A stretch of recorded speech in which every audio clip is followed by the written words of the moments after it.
What's up, guys? It's Stu. It is another episode of the What the Fuck Gym Talk podcast. And you know the hardest thing about owning your own business? It's being at the top.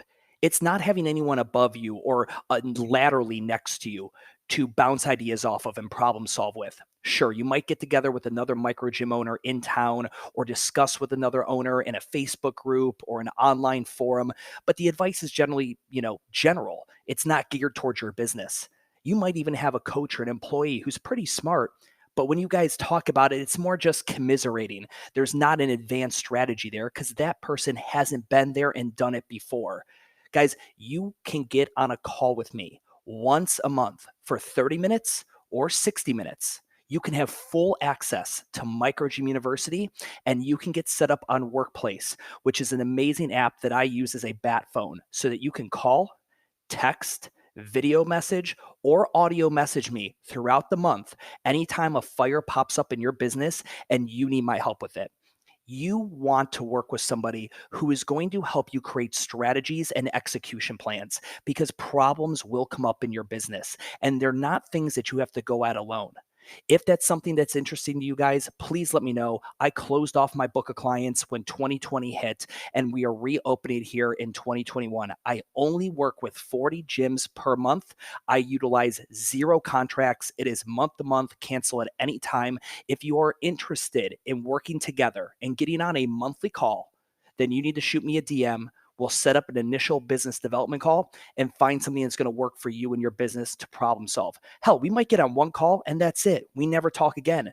We might get on 3 calls and hey, my problem's fixed, Stu. Thanks so much. I'm going to continue on. Good for you. Or it might be something where you want someone to work with and co-create solutions and plans for on a recurring basis. It's 100% up to you guys. I only work with 40 of you per month. This will fill up quick. So if you are interested, shoot me a DM at WTF Gym Talk on Instagram, and I'd love to talk with you more. Guys, enjoy the podcast and have a great fucking day. What it is, guys, it is Stu, and it is another episode of the What the Fuck Gym Talk podcast. I want to talk programming and working out and all like fitnessy shit, not business shit. It's going to, you know me, it's going to tie into the brand, the delivery, the operational workflow or the class workflow. But bear with me if you're interested in this kind of stuff. I think you'll enjoy this. I think this might be a little bit of a longer one.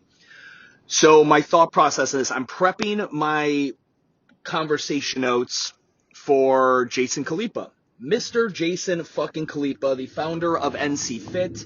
I'm flying out to San Fran on Friday and gonna rock and roll with him and do a shoot the shit interview, which I'm stupid excited about. So with that being said, I'm prepping my questions. And one of the questions and one of the things I want to dive into is, how he reconciles the fact that he is no longer a CrossFit affiliate yet. If I were to walk around with a microphone to 1,000 of the NC Fit members and I say, what fitness program are you doing?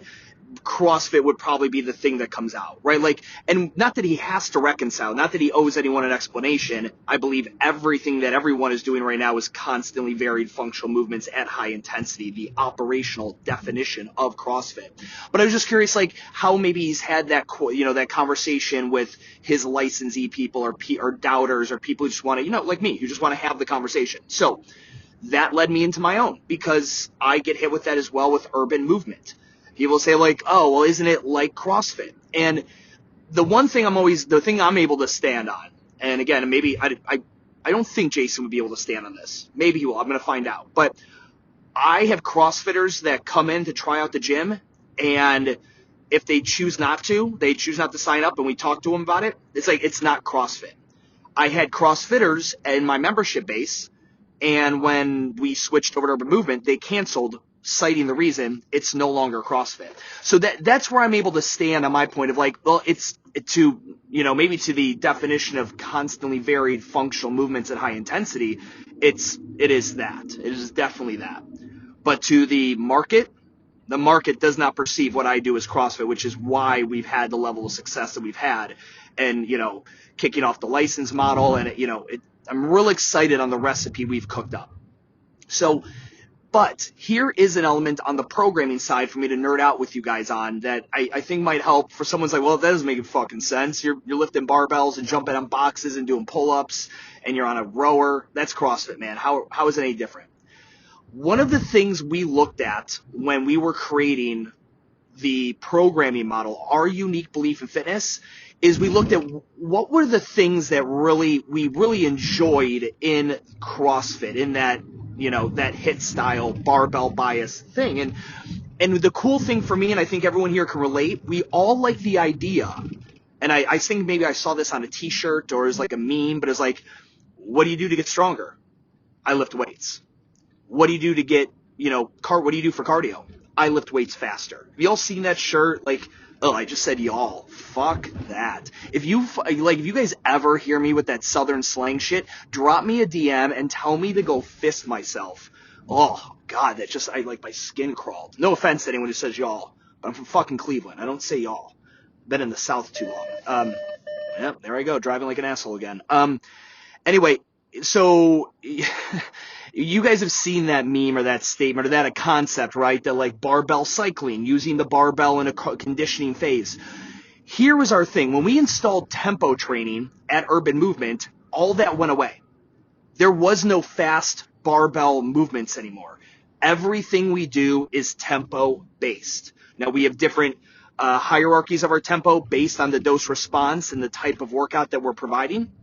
But by and large, we are running that shit tempoed out 24/7. So, but what happens? What happens to the benefit of cycling, a very sub-maximal load, like you would, that benefit that we talked about in CrossFit? Well, we still utilize that, but there are different tools, right? So, for example, I had a guy, he stopped in the gym. He was I think he had a long layover. And he took class, and then me and him sat down. He went to the coffee shop that's in my building, and we were talking shop, and he's like, when I came in, I was already judging it. I saw the workout, and, after, your coach explained what we were doing, I was like, oh, well, cycling the barbell isn't happening, obviously, with this tempo these fuckers are making me provide, so this is going to be, I'm not going to like this as much. And he's like, but I see what you did. Oh, there I go again, sorry. He's like, I see what you guys did. You guys use, how do you put it? You guys use easier tools for the cycling fast stuff. And you keep the barbell and the pull-ups and the higher end body weight and higher end barbell stuff, dumbbell stuff, in a strict tempo fashion. He's like, and I think, he's like, I see it now. I get it. So what he meant by that was, sure, is there a benefit to doing 20 unbroken hang power clean to overheads? There sure as fuck is.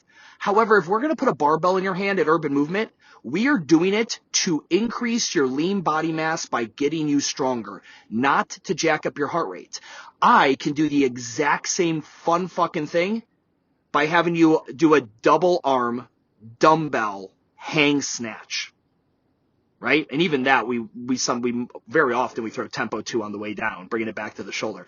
But I could go ahead and do, hang slam ball from the hang position, get it up overhead, slam it, deadlift it back up, rip it up. Like we could do slam ball work from there. We can go ahead and we can knock out different kind of dumbbell or kettlebell variations to go ahead and keep the heart rate high and no tempo. Like, you're not assigning tempo to kettlebell swings. It's not happening, right? So whereas we don't deny that cycling resistance training and having that ability is beyond beneficial, we just don't believe the barbell is the best tool to do it. And with that being said, guys, it's just one of these things that when done well, barbell cycling is one of the most beautiful fucking things you've ever seen, right? When done well. Unfortunately, somebody within the first year of training that has a very young training age is probably not doing it all that well. We can agree. We could probably agree on that. Again, if you get an athlete in there, someone with some previous experience, we've got a different story. But when you watch someone do a hang power clean and then they push jerk it beautifully overhead and then they're able to recycle it back to their shoulders with just crisp tact and then get it back to the head, that's a thing of beauty when you see someone move like a fucking robot with the barbell. Unfortunately, if you're in Gen Pop, which most of you fuckers are, That's not the reality of the situation. Nor, in my opinion, is that the tool to teach it. Use a med ball. Using a Dynamax med ball for cycling movements, I fucking love, because not only can you go diagonal plane, you can change the variations of it, but there's also there's very little, stance, grip, follow through. I'm like talking in golf swing analogy, that you need to worry about, like you would with a barbell. Right? Like when I walk into a CrossFit gym and I'm seeing someone that's been there 6 months or less barbell snatch in like a cyclical rhythm, I'm just like, what piece of shit owns this gym? Like, which asshole that has literally 6 months of fitness professional knowledge because they were a teller at Wells Fargo and now they, own a gym because they lost 30 pounds and they found religion, aka CrossFit, and they believe they're fitness professionals, having this poor fucking woman cycle a goddamn barbell in a snatch grip position, the weakest position she structurally and anatomically can have, and is going to have her do it fast in her first 6 months. Like, who is this fucker? Let me talk to him. Like, that's what I think. And that's, again, that's fuck me. That's my opinion. It just, I'm one asshole, right? If you and me have differences of opinion on this, I respect your opinion. I love that you have one. We just differ on this topic. But I just want to give you guys like a little bit of a background. Like, when I was thinking of how to make the market not confuse this with CrossFit, there's that fine line of what is it that I like in a training methodology. It could be Pilates, it could be yoga, it could be whatever. And then what is it I can extract and how can I tweak the recipe so that when someone comes in, they're like, oh, this is familiar. I know what this is like. I just have done this a completely different way, or I only want to do it this completely other way, or I used to do it this completely other way and it didn't work out too well for me. My shoulders hurt. Let me try it your way. And that's for those of us making unique beliefs in fitness. That's what goes through our head 24/7, 365. I cannot watch a class in urban movement without thinking, how do I further embed this into this white space that we have created with tempo training? And I know a lot of people like, tempo training's not yours, dickhead. You don't own tempo training.